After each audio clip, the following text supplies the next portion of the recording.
Assalamualaikum warahmatullahi wabarakatuh. Penghormatan saya kepada Bapak Ferry Mei Hafnizal SHMH sebagai coach saya dalam rancangan aktualisasi. Penghormatan saya kepada Dr. Adrian Syahputra sebagai mentor saya dalam rancangan aktualisasi. Pada kesempatan kali ini saya akan memaparkan rancangan aktualisasi saya yang berjudul Upaya Meningkatkan Pengetahuan Ibu Hamil tentang Pentingnya Inisiasi Menyusu Dini atau IMD pada bayi baru lahir melalui media leaflet, poster, dan ex-banner di wilayah kerja Puskesmas Rusip. Sebelumnya, izinkan saya untuk memperkenalkan diri. Nama saya Khalida, jabatan sebagai pelaksana atau terampil nutrisionis dan unit kerja di UPTD Puskesmas Rusip. Dalam rangka pelaksanaan cita-cita bangsa dan mewujudkan tujuan negara sebagaimana tercantum dalam pembukaan Undang-Undang Dasar Negara Republik Indonesia tahun 1945, perlu dibangun aparatur sipil negara atau ASN yang memiliki integritas profesional, netral, dan bebas dari intervensi politik, bersih dari praktek korupsi, kolusi, dan nepotisme, serta mampu menjalankan peran sebagai unsur perekat persatuan dan kesatuan bangsa berdasarkan Pancasila dan Undang-Undang Dasar Negara Republik Indonesia tahun 1945. Salah satu jenis pelayanan kesehatan yang dilakukan di puskesmas adalah pelayanan gizi. Berdasarkan laporan bulanan gizi, terdapat pencapaian ibu yang baru melahirkan melakukan inisiasi menyusu dini atau IMD rendah. Menurut Peraturan Menteri Kesehatan Republik Indonesia Nomor 39 Tahun 2016 tentang pedoman penyelenggaraan program Indonesia Sehat dengan pendekatan keluarga, salah satunya adalah menyelenggarakan konseling inisiasi menyusu dini atau IMD dan ASI eksklusif. Berikut ini adalah tujuan dan manfaat. Tujuan yang pertama yaitu meningkatkan pemahaman terhadap nilai-nilai dasar profesi ASN, yaitu berorientasi pada pelayanan, akuntabel, kompeten, harmonis, loyal, adaptif, dan kolaboratif atau berakhlak. Yang kedua, meningkatkan pencapaian ibu yang baru melahirkan melakukan inisiasi menyusu dini atau IMD di wilayah kerja Puskesmas Rusip Kabupaten Aceh Tengah. Manfaat yang pertama yaitu mengetahui sikap perilaku bela negara dan nilai-nilai dasar ASN serta mampu mengimplementasikannya di lingkungan kerja. Yang kedua, meningkatkan pemahaman masyarakat tentang inisiasi menyusu dini atau IMD. Puskesmas Rusip dibangun pada tahun 2007. Wilayah kerja Puskesmas Rusip mencakup 11 desa dan termasuk dalam kategori wilayah terpencil. Selanjutnya, visi, yaitu terwujudnya pelayanan kesehatan yang berkualitas dan berkarakter menuju masyarakat yang bersih dan sehat. Sedangkan misi yang pertama yaitu meningkatkan pelayanan kesehatan melalui sumber daya manusia yang berkualitas dan berkarakter. Yang kedua, meningkatkan pelayanan yang berkualitas untuk kesehatan ibu dan anak. Tiga, meningkatkan perilaku hidup bersih dan sehat melalui promosi kesehatan.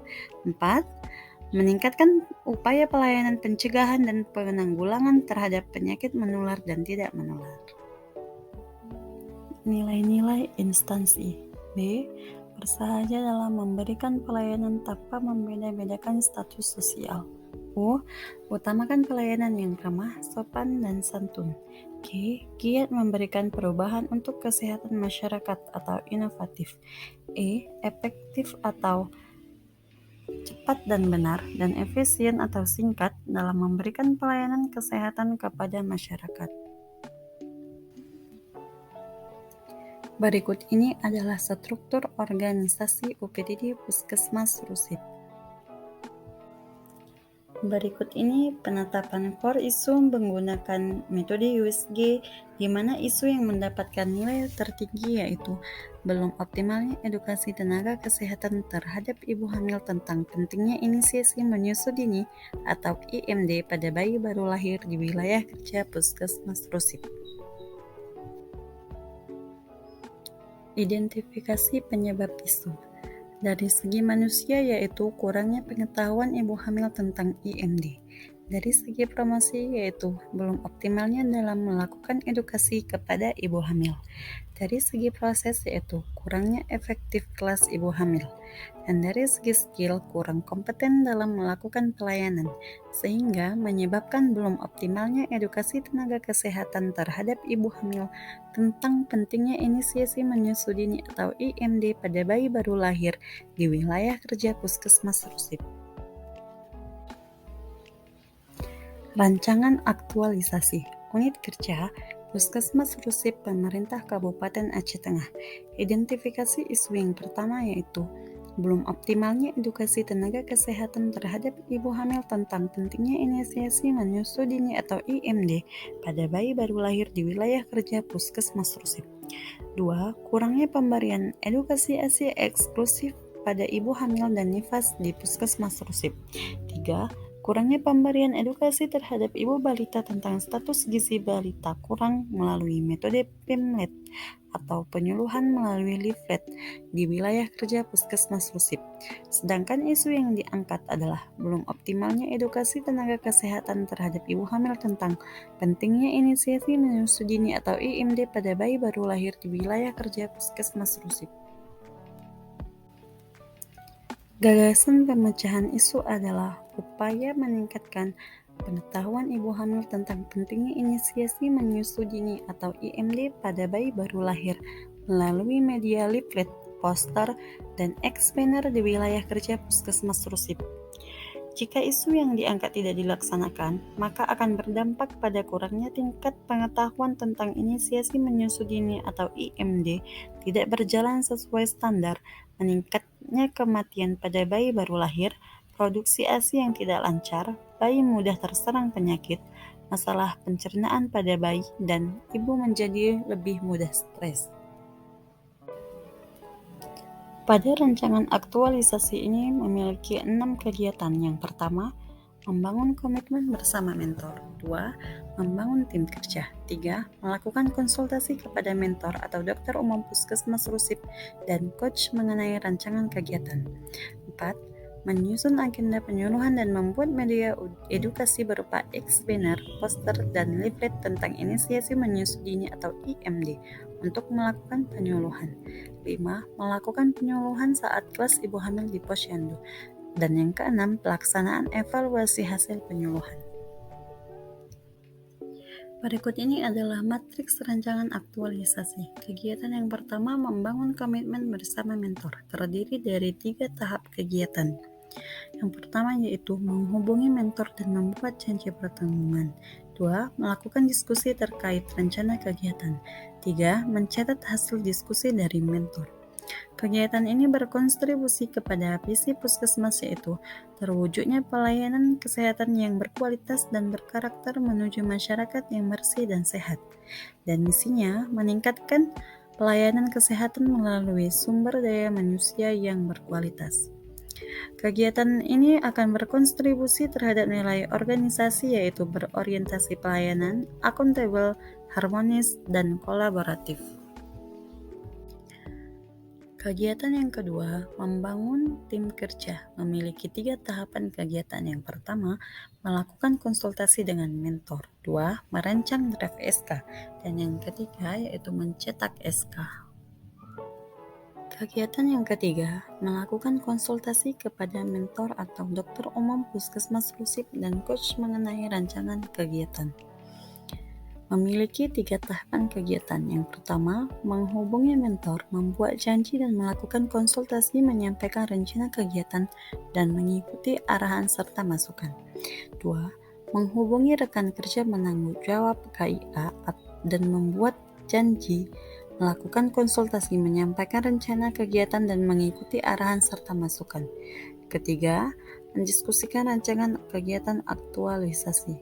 Kegiatan ini akan berkontribusi terhadap nilai organisasi yaitu berorientasi pelayanan, akuntabel, kompeten, harmonis, adaptif, loyal, dan kolaboratif.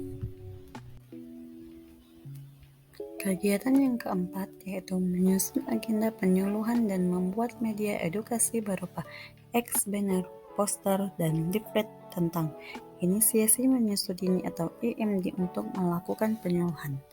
Kegiatan ini memiliki tahapan kegiatan yaitu melakukan konsultasi dengan mentor, mencari referensi dan informasi mengenai IMD atau inisiasi menyusudini, membuat media edukasi berupa banner, leaflet, dan poster, membuat soal pretest dan post-test, dan menyusun perencanaan untuk melakukan edukasi pada kegiatan posyandu. Kegiatan ini berkontribusi terhadap nilai organisasi yaitu akuntabel, kompeten, harmonis, dan loyal. Kegiatan yang kelima yaitu melakukan penyuluhan saat kelas ibu hamil di posyandu, terdiri dari 4 tahapan yang kegiatan. Pertama, menyiapkan sarana atau media dalam kegiatan penyuluhan. 2. Melakukan kegiatan pretest sebelum penyuluhan dimulai untuk mengetahui sejauh apa pengetahuan ibu hamil tentang inisiasi menyusui atau IMD. 3. Melaksanakan penyuluhan kesehatan menggunakan media. Dan yang keempat, melakukan kegiatan post-test setelah kegiatan penyuluhan. Kegiatan ini akan berkontribusi terhadap nilai organisasi yaitu berorientasi pelayanan, akuntabel, kompeten, harmonis, dan kolaboratif. Kegiatan yang keenam adalah pelaksanaan evaluasi hasil penyuluhan. Terdiri dari 5 tahapan kegiatan. Yang pertama, pelaksanaan rekapitulasi hasil pretest dan post-test. 2. Analisis hasil pretest dan post-test. 3. Membuat laporan hasil evaluasi. 4. Melaporkan hasil evaluasi kegiatan kepada mentor. Dan yang kelima, mendokumentasikan seluruh hasil rangkaian kegiatan. Kegiatan ini akan berkontribusi terhadap nilai organisasi yaitu berorientasi pelayanan, akuntabel, kompeten, loyal, adaptif, dan kolaboratif. Berikut ini adalah jadwal kegiatan aktualisasi. Kegiatan yang pertama akan dilakukan pada minggu kedua bulan Juni. Kegiatan yang kedua akan dilakukan pada minggu 3 pada bulan Juni. Kegiatan yang ketiga akan dilakukan pada minggu keempat pada bulan Juni. Dan kegiatan yang keempat akan dilakukan pada minggu kelima bulan Juni, minggu 1, 2, dan 3 bulan Juli. Kegiatan yang kelima akan dilakukan pada minggu 4 dan 5 bulan Juli dan minggu 1, 2, dan 3 bulan Agustus. Kegiatan yang keenam akan dilakukan pada minggu keempat dan minggu kelima pada bulan Agustus. Sekian pemaparan rancangan aktualisasi dari saya ucapkan terima kasih. Wassalamualaikum warahmatullahi wabarakatuh.